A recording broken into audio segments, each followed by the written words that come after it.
GK academy में आपका स्वागत है। अभी तक मैं बीपीएससी टीआर 3 के लिए लगभग 340 क्वेश्चन करा चुका हूं, जो कि मैं 6 to 8 में जिनका इकोनॉमिक्स सब्जेक्ट है उनके लिए 500 प्रश्नों का एक सीरीज लेके आया था। तो आज मैं 341 प्रश्न संख्या 341 से स्टार्ट करने जा रहा हूँ। तो प्रश्न संख्या 341, संसद में बजट संबंधी प्रक्रिया के विषय में मांग की गई राशि को 1 रुपया करने की नीति को क्या कहा जाता है? तो ये नीति कटौती प्रस्ताव यानी पॉलिसी कट प्रपोजल कहा जाता है। क्या कहलाता है? ये कहा जाता है आपका नीति कटौती प्रस्ताव। इसके बाद 342, प्रश्न संख्या 342 है कि वित्तीय वर्ष 1973-74 के लिए पेश किए गए आम बजट को क्या कहा गया था? तो ये ब्लैक बजट कहा गया था। क्या कहा गया था? Black budget. इसके बाद 343 यानी 343, शून्य आधारित बजट को अन्य किस नाम से जाना जाता है? तो इसको बोलते हैं सनसेट बजट या सूर्यास्त बजट। क्या बोलते हैं? सूर्यास्त बजट। इसके बाद आता है 344, प्रश्न संख्या 344 कह रहा है कि वर्ष 1948-49 के बजट में पहली बार अंतरिम शब्द का प्रयोग किसने किया? तो ये आर.के. षणमुखम शेट्टी। इसके बाद 345, भारतीय संविधान में कृषि को किस सूची के अंतर्गत रखा गया है? ये राज्य सूची। भारतीय संविधान में कृषि को किस सूची के अंतर्गत रखा गया है? तो ये राज्य सूची। इसके बाद नेक्स्ट प्रश्न है आपका नेक्स्ट प्रश्न है केंद्रीय बागवानी संस्थान कहाँ स्थित है? तो ये आपका नागालैंड। प्रश्न संख्या 347, कृषि मूल्य आयोग यानी एग्रीकल्चर प्राइस कमीशन की स्थापना किस वर्ष की गई थी? तो ये 1965 हो जाएगा आपका। कृषि मूल्य आयोग का नाम बदलकर के कृषि लागत और मूल्य आयोग यानी CACP कब किया गया था? ये 1985। फिर 349, नेक्स्ट प्रश्न है 349, वो कह रहा है कि कृषि लागत और मूल्य आयोग CACP द्वारा न्यूनतम समर्थन मूल्य MSP स्तुति वर्ष में कितने बार की जाती है? ये 2 बार की जाती है, एक बार खरीफ फसल और एक बार रबी फसल।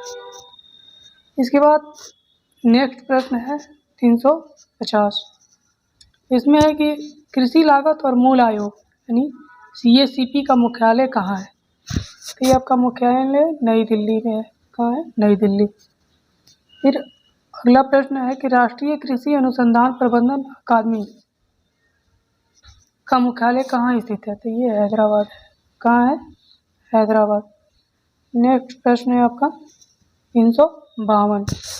352 कह रहा है कि 1 हेक्टेयर से कम कृषि भूमि क्या कहलाती है? सीमांत जोत बोलते हैं। क्या बोलते हैं? सीमांत जोत। अगला है 353, प्रश्न संख्या 353 कह रहा है कि गन्ने की उचित एवं लाभप्रद कीमत को कौन अनुमानित करता है? तो आर्थिक मामलों के मंत्रिमंडलीय समिति। कौन करता है? आर्थिक मामलों के मंत्रिमंडलीय समिति करती है। 354, भारत में विश्व कृषि संगणना कार्यक्रम के अंतर्गत प्रथम कृषि संगणना कब की गई थी? तो ये 1970 में की गई थी। इसके बाद 355, मौसम आधारित फसल बीमा योजना सर्वप्रथम किस राज्य द्वारा लागू की गई? तो ये कर्नाटक होगा आपका। क्या होगा? कर्नाटक। फिर से याद कर लीजिए। देखिए, मौसम आधारित फसल बीमा योजना सर्वप्रथम किस राज्य द्वारा लगाई गई थी? तो ये होगा कर्नाटक। अगला है 356, भारत सरकार ने किस लिए कीमत स्थिरीकरण कोष की स्थापना की?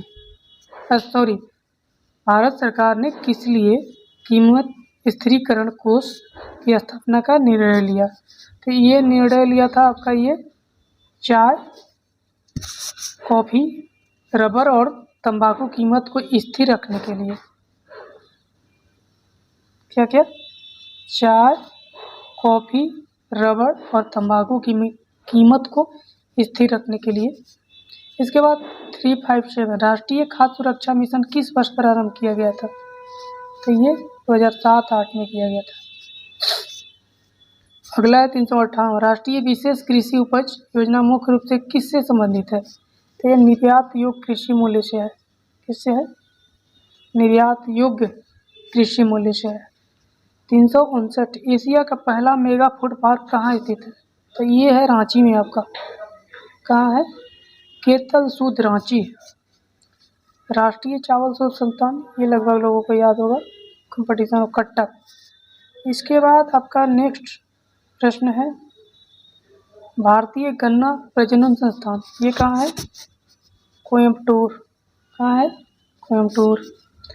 भारतीय डेयरी अनुसंधान संस्थान, इसका मुख्यालय कहाँ है? करनाल। इसके बाद केंद्रीय कॉफी अनुसंधान संस्थान, ये कहाँ है? कुर्ग। इसके बाद जूट कृषि अनुसंधान संस्थान बैरकपुर, यानी ये बंगाल में होगा जब जूट की बात आई तो। टीडी चेतावनी जोधपुर।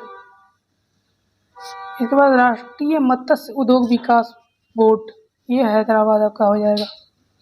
इसके बाद राष्ट्रीय जैव उर्वरक विकास केंद्र कहाँ है? गाजियाबाद में है। पशु चिकित्सा और जीव विज्ञान संस्थान बेंगलुरु। पशु स्वास्थ्य संस्थान जालंधर। इसके बाद लघु किसान कृषि व्यापार संघ, ये नई दिल्ली है। नेक्स्ट क्वेश्चन है आपका कि भारतीय चारागाह एवं चारा अनुसंधान संस्थान, ये झांसी हो जाएगा। सरकार खाद्य पदार्थों का क्रय किस मूल्य पर करती है? तो अधिप्राप्ति मूल्य पर। किस पे करती है? अधिप्राप्ति मूल्य पर।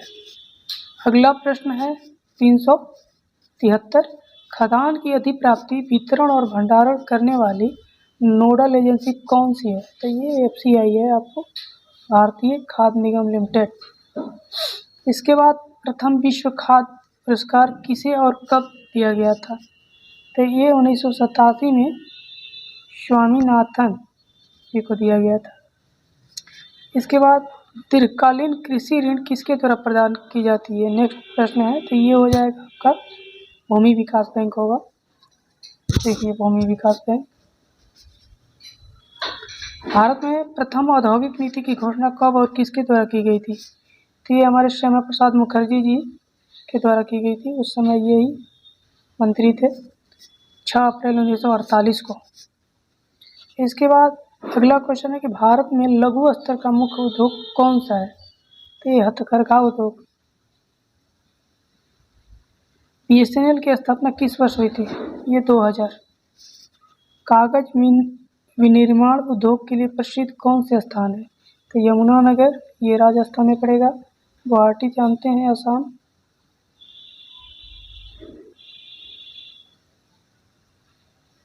गुवाहाटी कहाँ पड़ेगा? असम। तथा वलारपुर। इसके बाद नेक्स्ट क्वेश्चन है आपका, नेक्स्ट क्वेश्चन हो जाएगा 380 मेक इन इंडिया कार्यक्रम का लोगो क्या है? तो शेर। लोगो क्या है? शेर है। शुरुआत 25 सितंबर 2014 को ये मोदी जी के द्वारा किया गया था। भारत में मिल निर्मित कपड़े का सर्वाधिक उत्पादक राज्य कौन है? ये तो गुजरात हो जाएगा। अगला है 382 भारत में उद्योग हेतु लाइसेंसिंग प्रणाली का आधार क्या था? उद्योग अधिनियम 1951। भारत सरकार द्वारा महारत्न योजना की शुरुआत कब की गई थी? तो ये तो 2009 में की गई थी। भारत का सबसे बड़ा संगठित एवं व्यापक उद्योग कौन सा है? कपड़ा उद्योग। इसके बाद नेक्स्ट प्रश्न है आपका कि भारत की सिलिकॉन वैली किस शहर को कही जाती है? तो ये तो बेंगलुरु हो जाएगा। इसके बाद उदारीकरण और निजीकरण और भूमंडलीयकरण की नई आर्थिक नीति की घोषणा किस वर्ष की गई थी? ये आपका 1991 हो जाएगा। नई आर्थिक नीति 1991 किस सरकार के द्वारा लाई गई थी? ये नरसिंघम यानी नरसिंहा राव, उस समय वित्त मंत्री थे आपके डॉक्टर मनमोहन सिंह।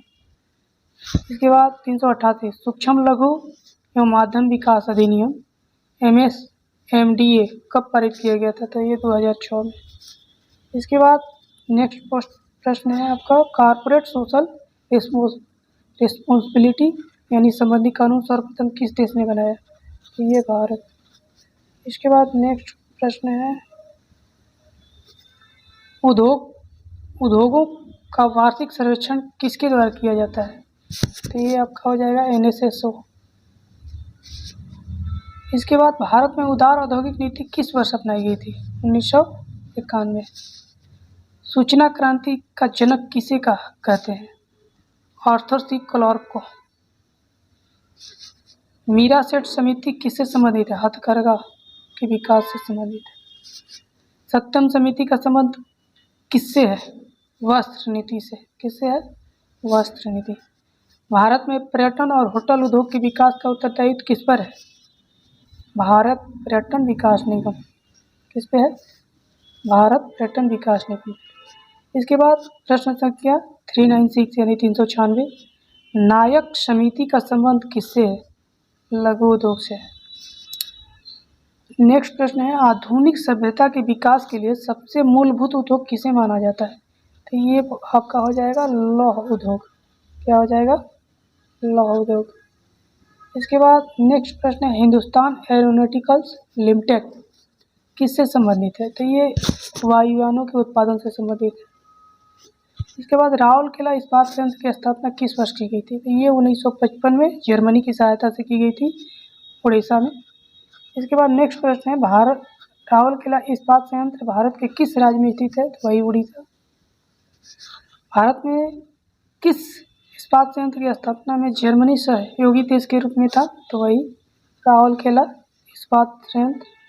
ये आपका इसके बाद ये द्वितीय पंचवर्षीय योजना के दौरान हुआ है 1955 में। इसके बाद नेक्स्ट प्रश्न है आपका कि छत्तीसगढ़ में स्थित भिलाई इस्पात संयंत्र की स्थापना किस वर्ष की गई थी? तो ये आपका 1955 में किया गया था रूस के सहयोग से। भिलाई इस्पात संयंत्र की स्थापना किस देश के सहयोग से की हुई? तो ये रूस।